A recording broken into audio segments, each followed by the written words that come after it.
Good evening, good evening. Good evening, sister. Oh, that looked a bit ominous there for a moment. I don't know, with that, like the thing, like I was wearing some cloak or something. I mean, I'm in the bath, but I'm not wearing a cloak. It's just the mic. Yeah, because your comment about the last bath video, right, was sounds not that great. And the bathroom is a tricky space. Not many a band are, probably a few, but not many a band are making albums in the bathroom.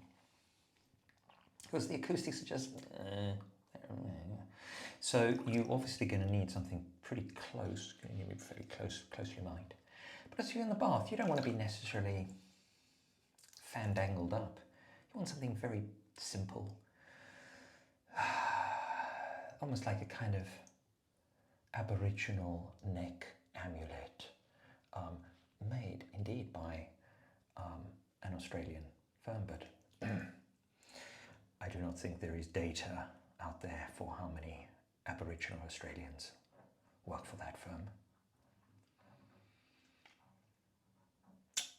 So, how's the sound? I don't know, because this is the test. This is just a testing video. You can just now switch off and know that you, thank you sister, have served that purpose in terms of providing me with an opportunity to do a testing video in the bath. And now I can go back to listening to Judee.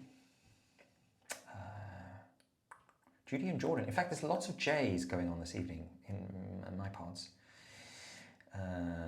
So started off with listening to that third Judee album, which Judee, she's such a mythical, she's the most mythical of the three soul sisters, I would say, because her first album is the true kind of efflorescence of young womanhood, if you like. I mean, young womanhood that's, you know, held up banks and been a sex worker and had a fruity, colourful life, let's just put it that way. Been sent to prison, you know, fruity, colourful, but certainly looking in her 20s better than, you know, good old Johnny Casherooney probably was. I don't know, maybe. Although I think Judee has it over even on Johnny Casherooney. Just this the first album, just this efflorescence of just,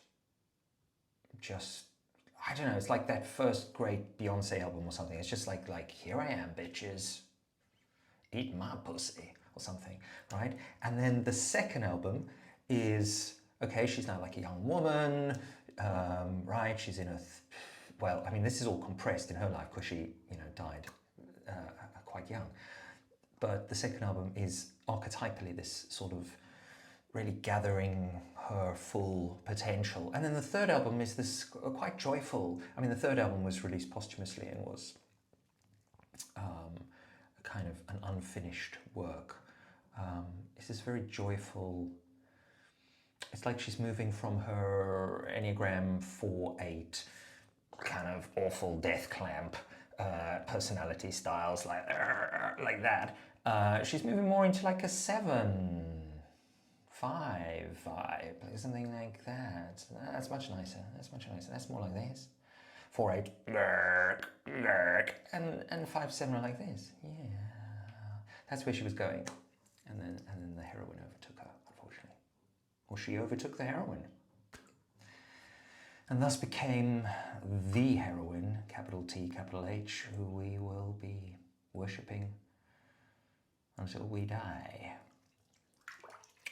Our species. I really think she's going to stick around until our species kicks the buckets. At least 3004, I think, would be the... No, I'm joking. Obviously not 3004. That's ages away. 2000. Where are we now? 2020. Let's say we make it to 2125 plus a couple of months. I think that's pretty good odds. Anyway, if I could be jibber-jabbering with you, other than listening to Judee and also Jordan Jensen, I don't know if Jordan Jensen is someone who you ever cross paths with here in the Ville, but I really love her. She often plays in the comedy club in town, and yeah, she's I don't know, for me, because this is my Ville, right? Like everyone has their own Idiotville, everyone has their own YouTube in a way, right? It always amazes me that I sometimes talk about Jacob Collier, because Jacob Collier in the Ville he's like our Mozart, he's like our Enneagram 7 pop Mozart, but there's loads of people who just don't even know who he is. And I'm like, how's that possible? But in the Ville, everyone knows JC. I mean, he fucking is JC. He's really, that's his vibe. And they say, we don't know him.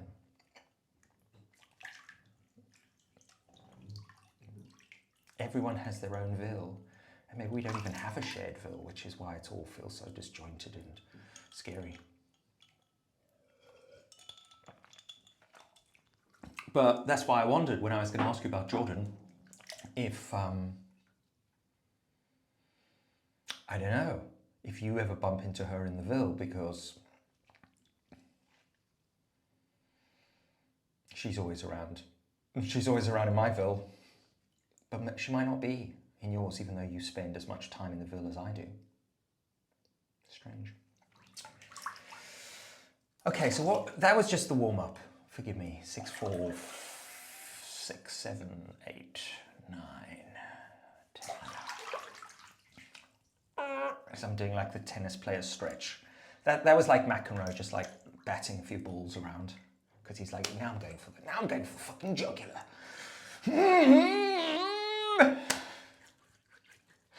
I love doing videos in the bath. I've just realized this. I really love doing videos in the bath, and I'll tell you why. It's because for me, being in the bath, but also being with someone or talking to someone in a bathroom, it's not like a sexual or a kinky or a, I don't know, even a perfunctory, like lavatorial thing to do. It's kind of a place of intimacy. The bath, the bathroom, the ritual of the bath, and even one person may be sitting there on the actual lavatory, not pooping. I'm not into that. Sitting on the lavatory seat and then talking to the other person who's lying in the bath. I don't know if these are, but for me this really captures something of a certain kind of intimacy that I appreciate. And I think that's because it's so embedded into my, let's call it my childhood DNA. So, you know, my parents, which is say my mother and my stepfather, because I didn't really have the father around much, but mother and stepfather, they were pretty, what's the word? Yeah, kind of non-puritanical, I guess, about their bodies, naked bodies, not about sexualized bodies or sexuality, no, that was different, but about just the very nakedness of bodies. They were pretty cool about that. I didn't, you know, like they would walk around naked and it wasn't like a big deal. And again, it wasn't a sexualized body, it was just a naked body. So, well, that's your parents' body, what the fuck, what else? You know, like, again, if we were, you know, doing monkey version 1 of ourselves, right, which is the standard monkey, they'd be like, well, why would my father be walking around wearing a suit and a tie and a jacket? I mean, apart from the fact that these monkeys are in very, you know, northern climes, but even in southern climes, even in the hottest climes at the moment, my father's climes down in Cape Town, why be walking around with that loincloth covering, father, on the beach? Why not just walk with your stupid genitals swaying hither and thither? Yeah, I think they're okay with all of that vibing. And so for me, talking to someone in the bath is kind of like a very intimate space. It's like a very safe space. Again, I would often, this would be a ritual that I do with my mother, that she would have a bath and she would just lie there in the bath, you know, a bit like in a coffin, I guess, right? In the coffin that I'm going to soon be seeing her in, and just lying in there, but perfectly at ease. I think this is where she was also in like a kind of quasi-meditative state, right?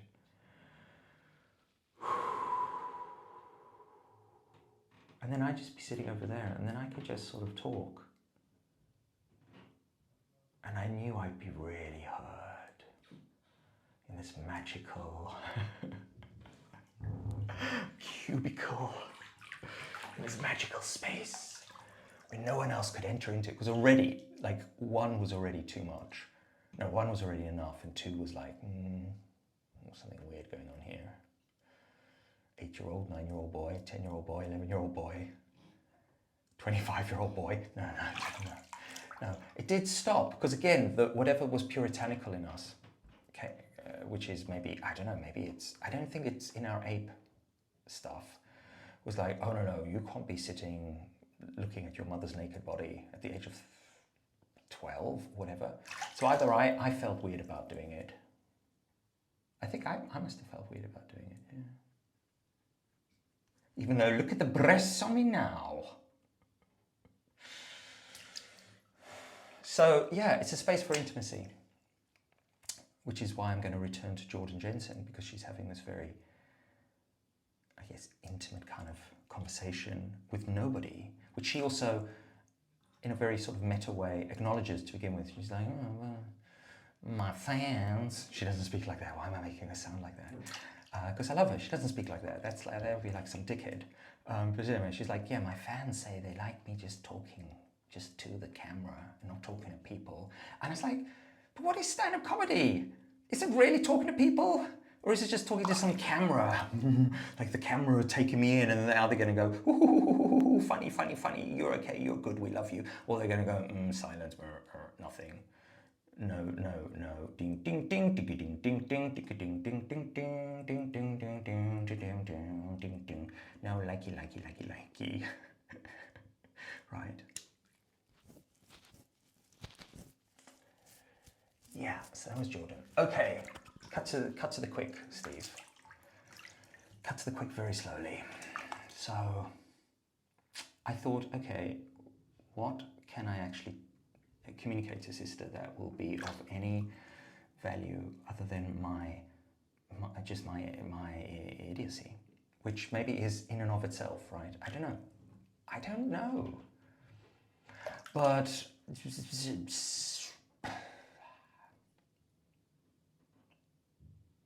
yeah, what could I communicate in this space? And I realized, because I was sort of becoming more grounded. That's what bathroom's good for. They're good for chanting. I was becoming more grounded, and from my groundedness, no, do I, let's go from my groundedness.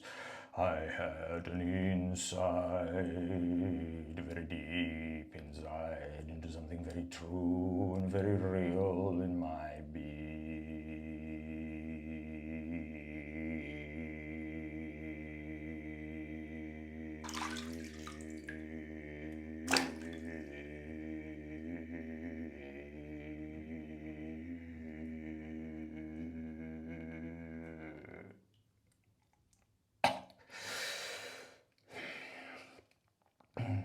So what is this insight? I mean, the reason why I think it's worth conveying. Well, there were three. Two were very in my, like the core of my being, right, in that space, which I don't, it's not my favorite space. I mean, I love it when I'm like out in nature and all of that, fine, I can find it, but, or even in nature, no, maybe it's still the heart, it's still the head, you know, it's all heart, head, just chop me off here and just let me flail around like a hearty, heady idiot, right? No. I had these two very profound insights, Sister M, and I'm going to share them now with you. I'm going to fucking share them, whether you want to hear them or not. I'm going to hear them now. Okay, so So insight number one, again, this is gut insight. So it's maybe not gonna like Shazam your brain, but it's like the real deal. It's like the shit that maybe us, you know, sugar nerds need, right? I mean, I think you're connected more to that now, but anyway. So the first major insight was to do with pressure cookers. So I love pressure cookers. I don't know if you are into pressure cookers. I feel like they've got maybe a different name in the States. What are they called? Like compression chambers? I don't know. But anyway, here on the island, they're called pressure cookers. They're quite old-fashioned in a way. I don't think people really use them, but I have a number of ways of using them, and they all are very pleasing. And this evening I was making a sort of curry type fridge leftover thing, and of course the pressure cooker is great because you can just throw it all in there. I mean, obviously do bits and bobs, but throw it all in there, and then it just speeds up time. And it's like, okay, that was 20 minutes, but actually in cooking time, that was 5 hours. And just the flavors, amazing. So that's what I was doing with the pressure cooker.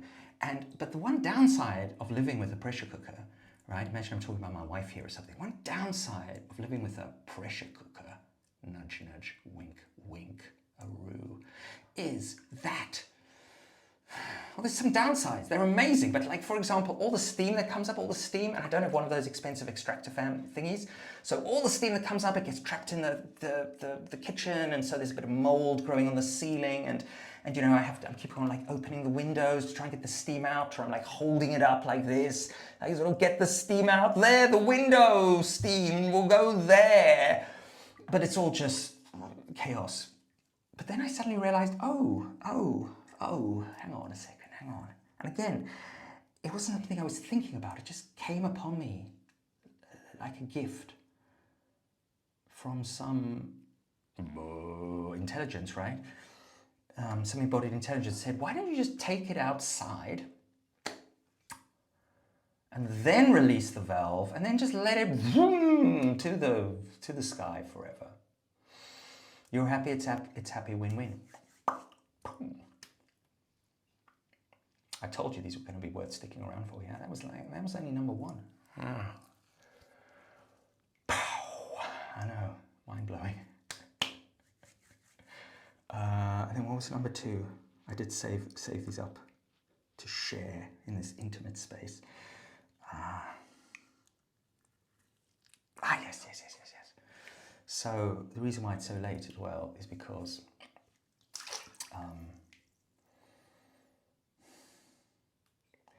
apart from making this incredible curry in an hour and a half, but it tastes like it's been cooked for days on end. Apart from that, I was also giving the old skull a bit of a shave and a bit of a trim, and I had again this very sudden like moment of awakening, and truly, fucking well felt that way. Titter all you like, but it really did feel that way. This moment of true awakening when I realized that, you know, all the little bits and bobs and all the little combs and things and fangs and thongs and corkscrews and measuring calipers and all of that shit that comes in the box with this fucking beard genie kit, all of that's just bullshit. That actually just shaping a beard, you just have to treat it like it's a sort of organic material, like it's a hedge made out of hair, and then just gently, just sort of sculpt it where you need it to be sculpted. Yes, indeed. There we go, simple as that. Yeah, you're like, I'm not gonna wait around for this loony to do his Loonyville loonisms. He's not going to give me anything, but I've already given you two slam dunk, right? Because even if you don't have a beard, I bet you that profound wisdom, which I'm just sharing with you as a gift. God damn it! Why won't you take my gift?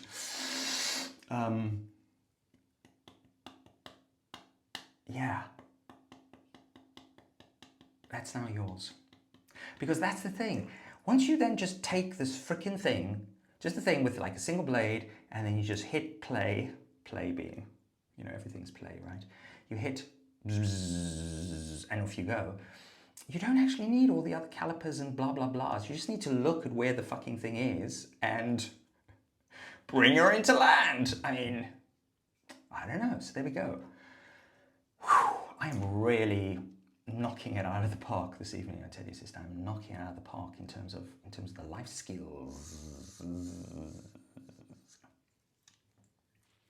But then I had this other idea, which I'm going to lean back, but more in a kind of like as the patient leans back on the psychoanalyst couch, because I mean, you have said, I'd love to do some practice on you. Go on, no, you just blather on for half an hour and then put it on YouTube, and then I'll just make some notes, which is what I do. I'm very good at making notes, and then I'll just put them in the comment section, and that will start a very interesting conversation, and then all of our egoic and transegoic needs will have been fundamentally met, and we can then all die happy.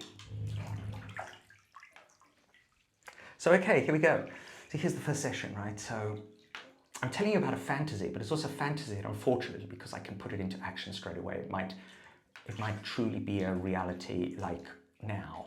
Excuse me, I'm just adjusting the wibbly wobbly parts of me that I don't want seen in the video, because those are coded as shameful by the algorithm, and thus you will not be able to hear your analysis halfway up his anus and excavating further with great relish. So this was the third insight I had. Not an insight, but more of a question, a koan, or a thought experiment, which is why I feel it will appeal to you, because you are the chief,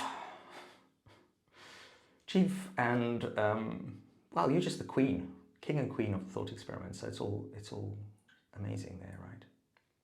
Of course, I'm going to deliver this thought experiment as the final tastiest morsel into your gaping maw, sister.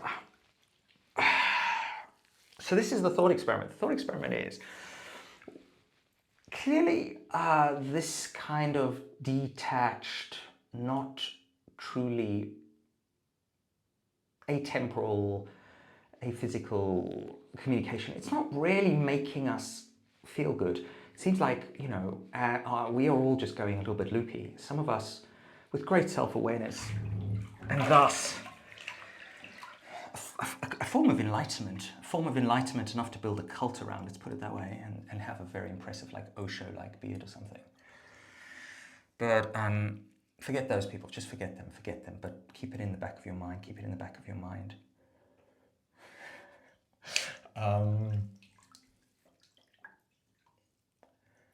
So what if as a way to kind of bridge that craziness, you were to, as it were, kind of take over a channel, but treat it purely as an organic conduit, but as an organic conduit that has the eyes and the ears of the social superego on it. And thus, even if your content is whatever it is, insert, you know, difficult to digest adjective in there, having the eyes and ears of the social superego may be very useful. It may mean that truly, even when you are communicating bullshit, like supreme, like spread it on the fields bullshit, which you believe to be wisdom, but it's just bullshit. And who's to say that we're not all doing that? Fundamentally, I would say in the tube, right? That's where the tube in which we now, well, I now exist pretty much full time. Living in the tube, I mean, living on an island.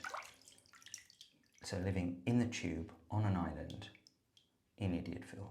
So, okay, yeah, thankfully, I think I avoid the worst of the tube and the worst of the island, because I'm sequestered, protected, enclosed by captured, held hostage to Idiotville.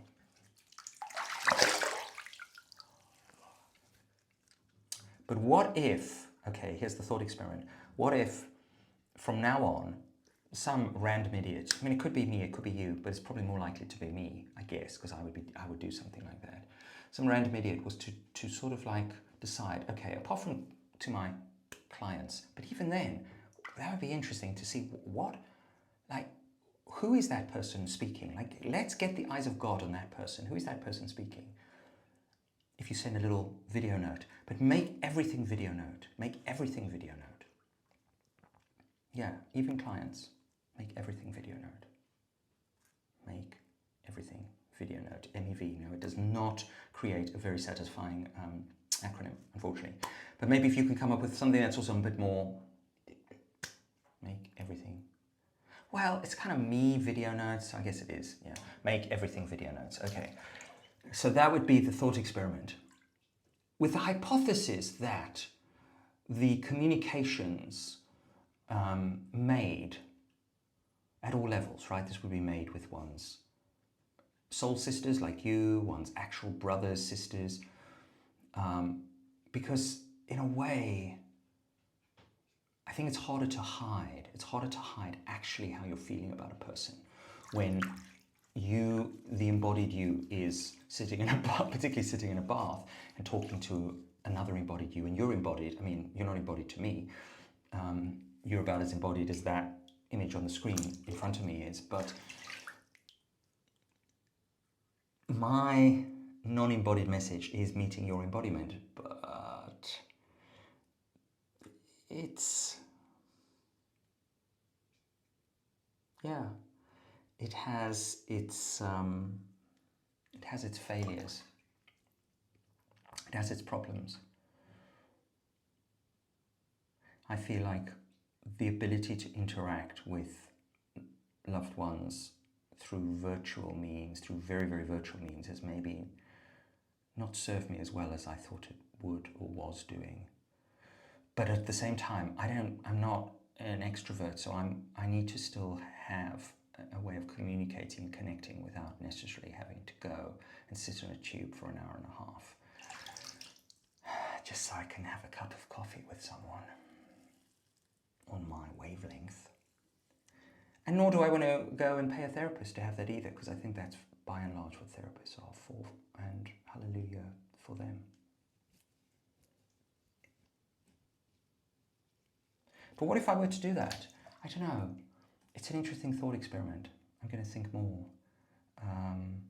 Because I also think it would make for a very interesting, like let's say you were to do that just purely as a kind of like a daily practice. And all the little snips, wherever they are, however they've naturally come out or not, no, they all have to be natural. They have to be like when you would pick up your phone, let's say to send me a voice note, you would do a video note. And we've talked about this before, but that's not the deal between us. But I'm going to do it now for you. Yeah, make it a video note. So make it as real as the communication can be, because surely only when you are actually fundamentally real, in some way does the other person, the potential of the other, become real too. There's something about the vulnerability of that, the vulnerability of your realness and their realness, and there's something, or am I just talking from need love perspective? There's something about the other's invulnerability that feels, I don't know, imbalanced. So do that, do a couple of these on a day, and then just release without any narrative shaping, without explaining who this was for, who it was to, because ultimately you're always just talking to yourself, which is to say the universe. And just release them on a daily basis. And I don't know, see if that